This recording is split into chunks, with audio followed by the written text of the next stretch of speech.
Još krajem 19. veka ruski velikani su upozoravali Srbe da je država sa katoličkim narodima politički rizik. Fjodor Mihajlović Dostojevski je 1877.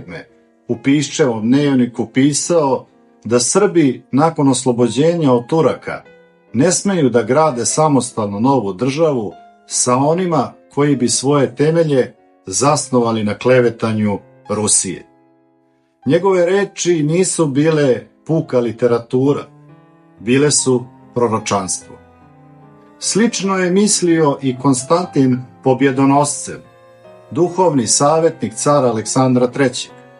On je upozoravao da biskup Josip Štrosmajer uz podršku Vatikana koristi simbole slovenskog jedinstva kako bi sve južne Slovene uveo pod austrijskog cara, a na štetu i Srbije i Rusije. Sa početkom Prvog svjetskog rata, ruski diplomata Mihail Girs upozorava ministra spoljnih poslova Rusije Sergeja Sazonova da će nakon raspada Austro-Ugarske Hrvati i Slovenci pokušati da se ujedine sa Srbijom, ali da će Srbija za njih ostati potpuno strana i nepredvidljiva. Girs predviđa da bi takva država bila nestabilna i neprijateljski nastrojena prema Rusiji. Rešenje vidi u labavoj konfederaciji, nikako sa zajedničkom vojskom i sa centralnom vlašću. Izveštaji ruskih konzula iz Hrvatske i Slavonije potvrđuju ovu sumnju. Neprijateljstvo prema Srbima bilo je duboko ukorenjeno.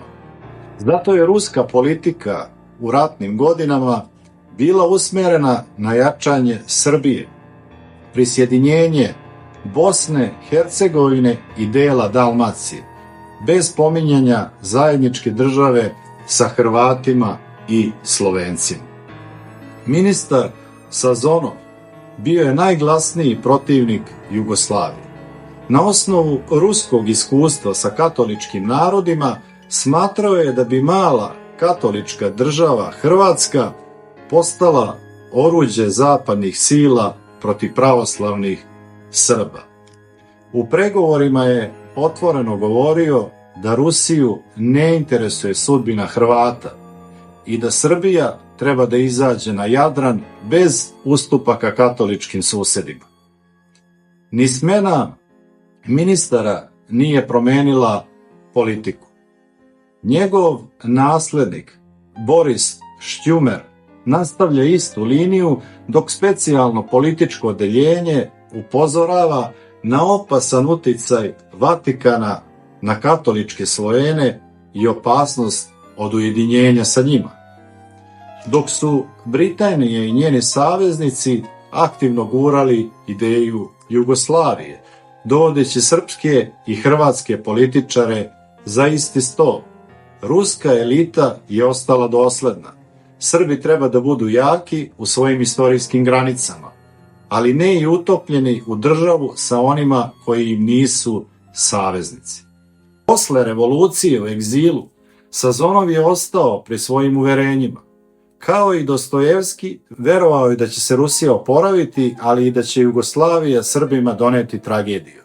Istorija mu je dala zastrašujuću potvrdu. U krvi i logorima NDH od 1941. do 1945. godine. Srbi te reči nisu poslušali, a možda su upravo u tim proročkim upozorenjima ležale smernice koje bi nam uštedele vek stradanja.